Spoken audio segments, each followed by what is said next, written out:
Saludos, soy Maristola Collazo, socia capital de Ferrayoli y tu host de Así las Cosas por Ferrayoli.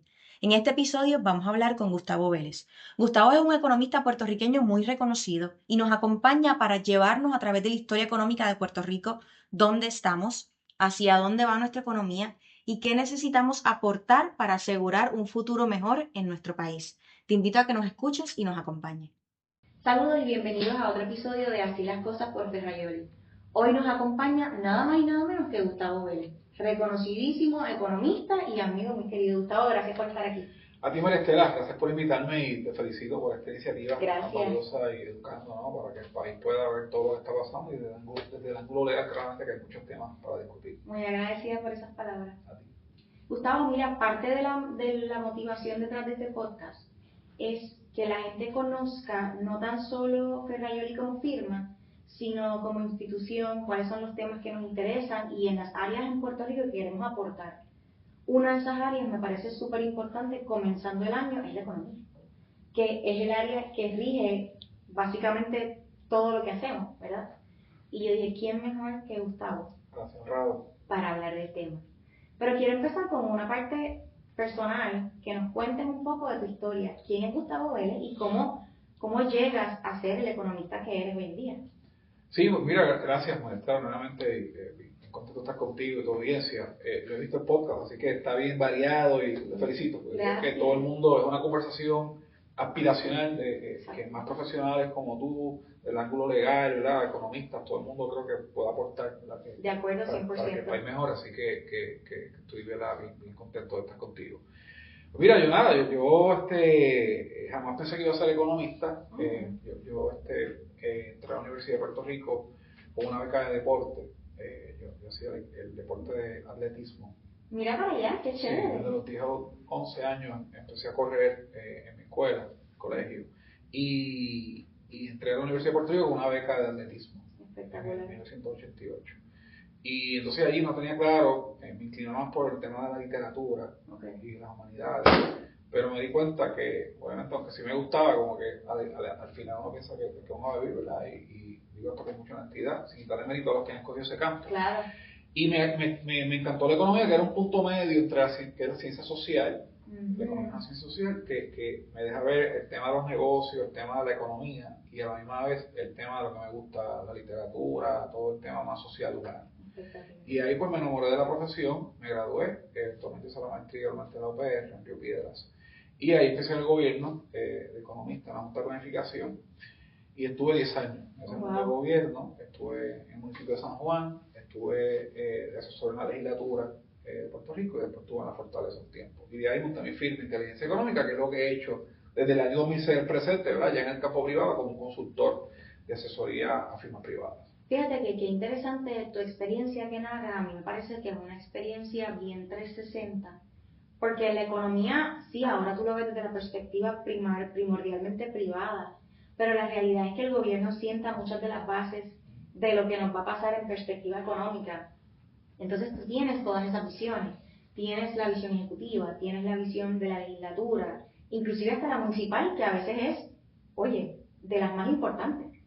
O sea que me parece que esa experiencia tuya fue bien única y bien importante para tu fundación, o sea, para la fundación de Intelligent Economics, que ahora yo he tenido la oportunidad de trabajar contigo con clientes en común. Así es. Y la verdad es que, o sea, es un espectáculo ver el valor que añade cuando hablamos de estos temas, o sea que me encanta que nos cuentes de ese trasfondo. Sí, y el gobierno fue una escuela desde el punto de vista de que uno ve el país realmente. O sea, yo creo que yo estuve 10 años ahí, fueron posiciones de confianza, nunca estuve activo por todo esto siempre era algo de política, pero no era un fanático de la política. Era más bien, bueno, coincidía con la postura de los que fueron mis jefes, ¿verdad? Funcionarios electos.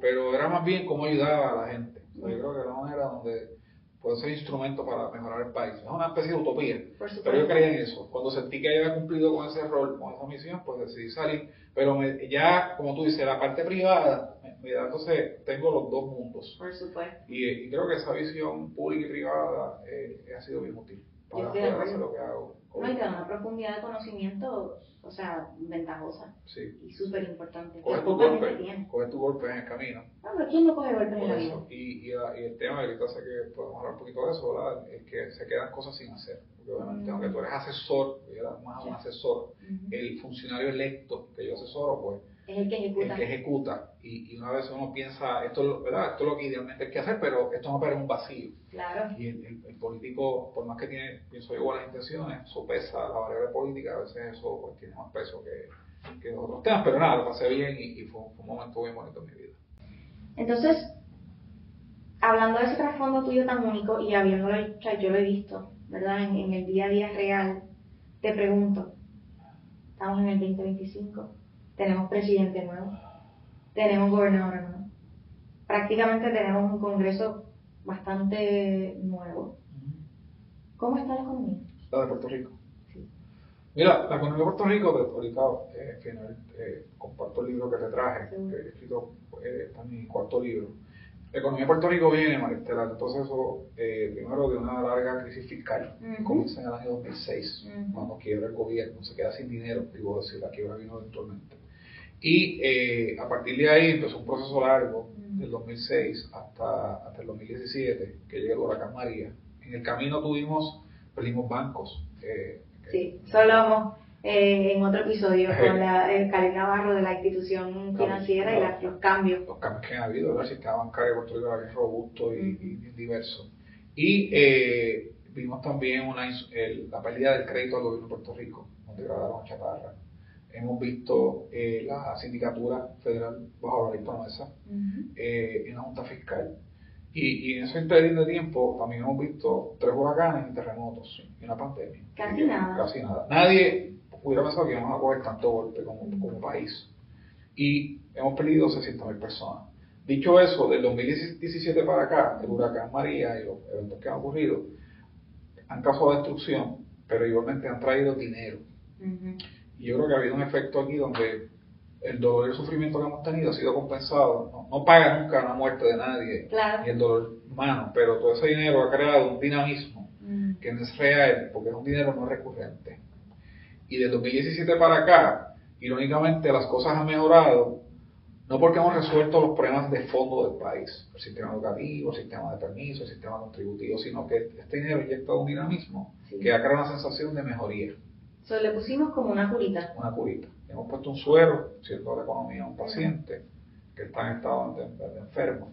Por problemas que tiene, hemos perdido mucha población, hemos perdido empresas, hemos perdido capacidad de producir y riquezas. Entonces, en ese proceso, el COVID-19 llegó, el COVID nada más, nos inyectó $20.000 millones. Imagínate. En dinero del PUA, con los estímulos.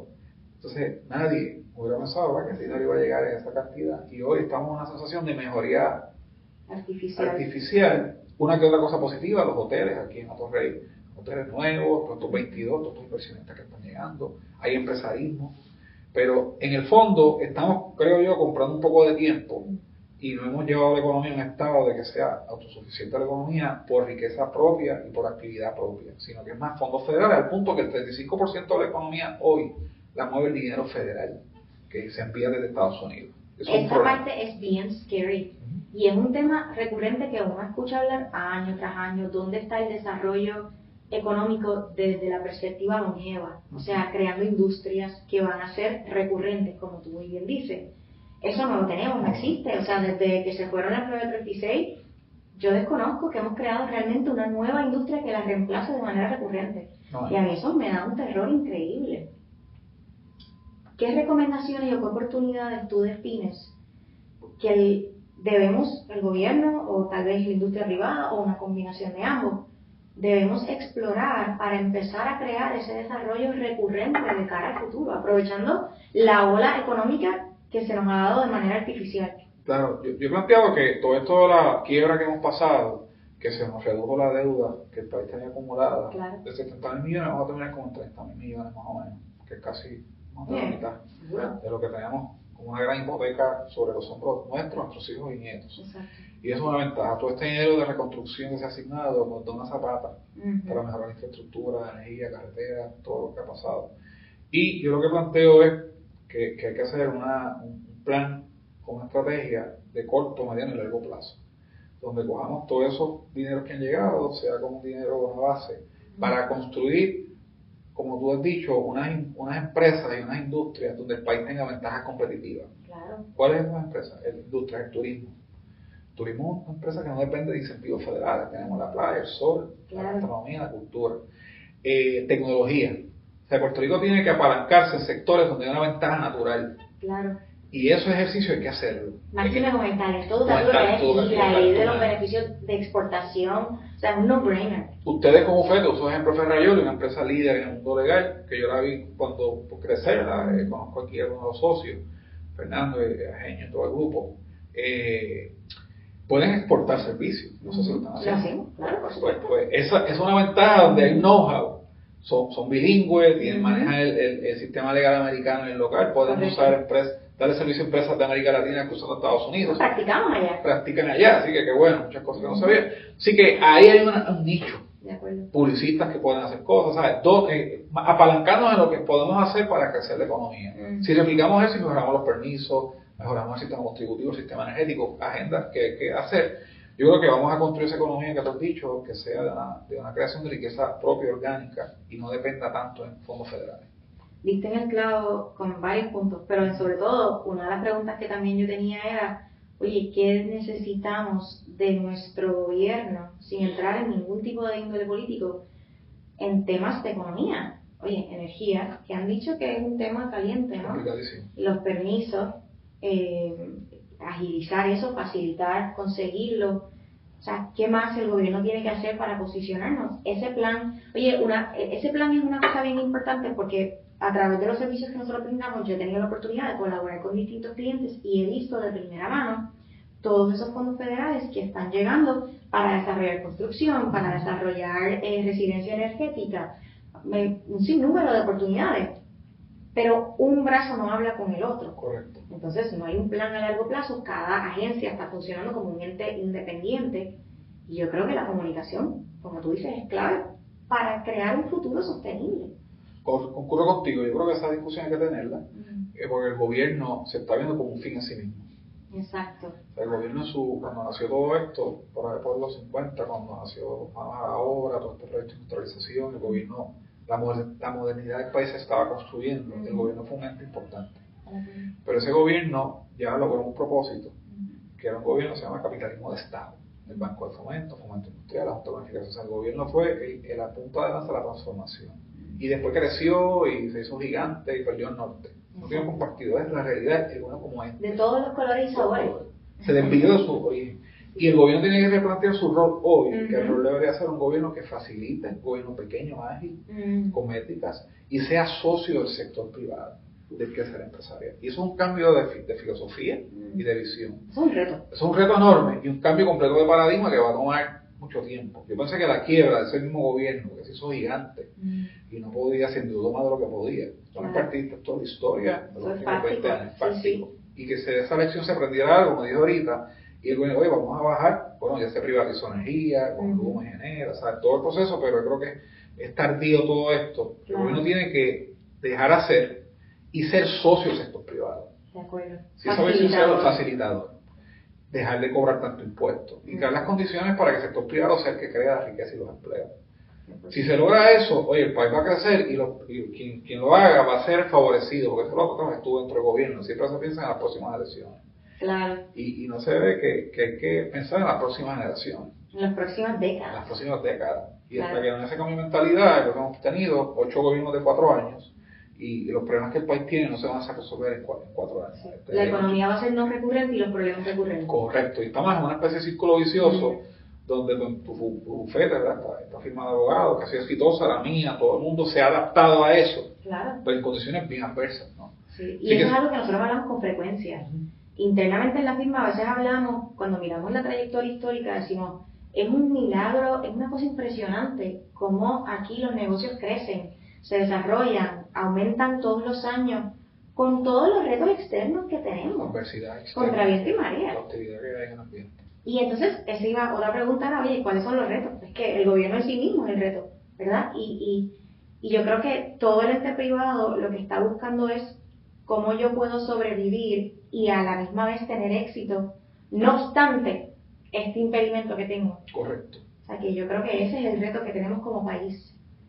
Y no está fácil. No está fácil. Y bueno, es una conversación continua, por eso creo que este podcast que tienes abona a esa conversación. Qué bueno, gracias. Porque hacen falta más voces. O sea, yo creo que tengo muchos amigos profesionales como tú y mucha gente ha perdido la fe en el país.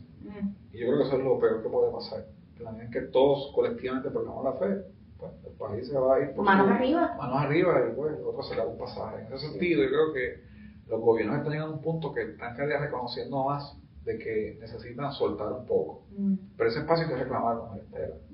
A medida en que estos esfuerzos que tú estás haciendo y que yo hago, y mucha gente hace afuera, profesionales que de buenas intenciones, nadie que dice del país. Absolutamente. Y nadie quiere que sus hijos no vuelvan, que se van a estudiar a Estados Unidos. Y esa perspectiva, bueno, yo creo que el gobierno tiene que abrir las puertas, el sector privado reclamar ese espacio y colaborar de buena fe más allá de los partidos, que es lo otro. Yo creo que hay que dejar toda esa guerra partidista y nos vamos a hundir todos si esto sale mal. Por ejemplo, popular, lo que sea. Vamos a inventarnos algo y salvamos el voto. Estamos haciendo cosas. Yo sé que parte de lo que estás haciendo es buscar esos puentes, ¿no? De conversación e ideas. Y de levantar, como tú dices, los temas y provocar las conversaciones.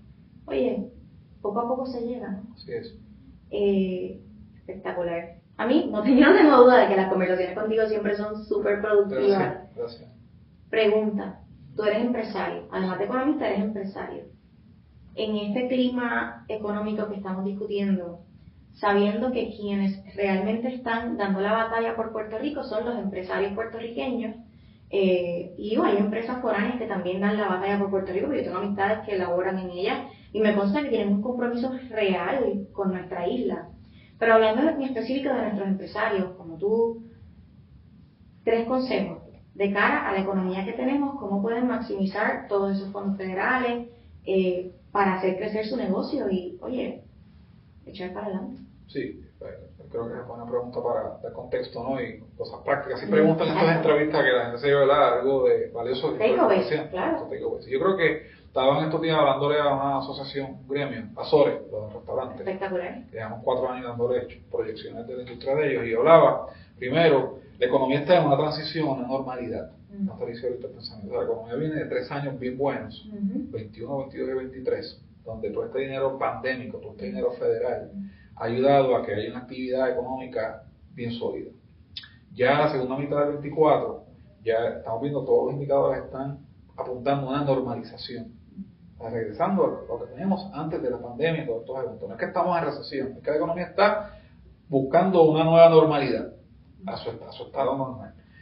Para la redundancia. Dicho eso, tu negocio, el negocio de la empresa, como dice, deben entender ese proceso. Mucha gente se cree que esto va a ser una bonanza eterna. Claro. Y cómo tú vas guiando tu empresa, estrategias que devuelvan tu empresa a que sea rentable en un contexto de normalización. Exacto. Número 2, el P&L, ¿verdad? El cómo tú miras tu P&L, reconociendo que hay dinero todavía, pero los costos están altos. Mano de obra, energía, el agua, los seguros. Y mantener tu negocio rentable habrá que ir más ajuste ese P&L. Tercero, entender el entorno. ¿Cuál es el entorno competitivo en el que estoy? Un bufete legal, una firma de asesoría, una empresa de lo que sea. Ese entorno conocerlo. Entonces tú adaptar tus estrategias, uno, tomando esa transición que estamos ya viéndola. No es que vas a hacer menos, no es que vas a hacer pérdidas, sino que estás adaptándote a quizás menos ventas, pero tienes que maximizar tu margen de ganancia. Estabilizarte. Y empezar a buscar tus ventajas, ¿verdad? Y tus debilidades, una especie de plan estratégico, un SWOT análisis. Y tú entonces definir estrategias para 3 escenarios. Un escenario bueno, uno base y uno pésimo. Y por último, tener una conversación con tu recurso humano. Yo creo que el recurso humano aquí es clave. Súper. Y tú, o sea, como una organización, tú como líder, como empresario, gerente, tener tus recursos humanos bien alineados porque hay una escasez de recursos humanos en el país. Si tú optimizas tus recursos humanos y se siente parte de tu organización, van a estar contigo y te van a apoyar. Va a haber más engagement, más productividad, más lealtad, menos turnover. Y por último, y esto es lo último, yo creo que todos tenemos que buscar ser mejores ciudadanos corporativos. Yo creo que todos tenemos que ir más allá de nuestras comunidades, hacer trabajo social y tratar de darle lo mejor al país. Como tú estás haciendo con este esfuerzo, ¿verdad? Ayudando a comunicar cosas, ideas. No, 100% de acuerdo. Oye, una vida de sabiduría en 3 minutos. Y yo creo que tú eres tan bueno como el equipo que tienes. Claro. Yo, sin duda alguna, no puedo hacer nada de lo que yo hago si no fuese por el equipazo con el que yo colaboro aquí. Yo he visto a tu equipo, que es espectacular, Chantal, etcétera. O sea, realmente, you are as good as your team. Así que de acuerdo 100%. Una pregunta rápido, ¿cuántos ya hay en Bufete? Somos 108 personas. Wow, crecido mucho. 65, 66 abogados. Y Somos 2 o 3. Y esta industria, hablando de lo que preguntabas ahorita, se ha replanteado igual, ¿sabes? Se ha reestructurado por toda la calle de la 36, que era uno de los bufetes más icónicos en Puerto Rico hace unos añitos. Correcto, así que yo creo que ustedes, ¿verdad?, han podido innovar y han sido parte de esa reinvención en la que estaba la economía, que la propia industria legal. Que tiene sus retos porque es una industria bastante tradicional. Así que obviamente pues todo ese proceso de innovar y de hacer cambios conlleva sacrificio, pero yo creo que el que no cambia muere. Así es. O el que no crece, ¿cómo es el refrán? El que no crece muere. Correcto. Pues hay que crecer. Hay que crecer. Mira, Gustavo, y cuéntanos de tu libro, o sea, reflexiones sobre la quiebra. Sí, yo he escrito varios libros, este es el último, lo escribí en la pandemia. Estaba ahí, me estaba volviendo loco en mi casa.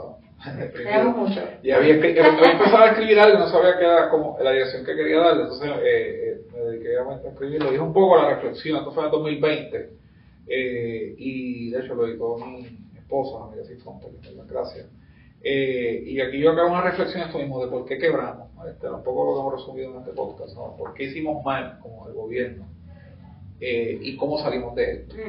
Y entonces es una reflexión que yo hago, ¿verdad?, con unas ideas, unas propuestas, pensando en que nos debemos a la próxima generación y que todo esto que ha pasado, fuera de la quiebra de los huracanes, todas las tragedias naturales, todo esto deben ser lecciones de las cuales aprendamos y entonces podemos proyectarnos a futuro, como han hecho otros países. Yo comparo esto con Nueva Zelanda, que pasó por un proceso fiscal complicado, Singapur, Irlanda, donde han pactado y han definido estrategias. Así que, ¿verdad? Esto lo quería obsequiar. Agradecidísima. Yo sé que tú lees mucho y nuestra lectura te ayuda a muchos de los casos que llevas y eso. Y me encanta reflexiones sobre el pasado, porque no podemos trazar un futuro si no hemos visto dónde venimos, cuáles han sido los errores, si no aprendemos las lecciones, ¿verdad?, que la historia nos ha enseñado. Así que los invito a todos, quiero hacer reflexiones sobre la quiebra y reconstrucción económica. Hay que saber de todos estos temas, no importa la industria.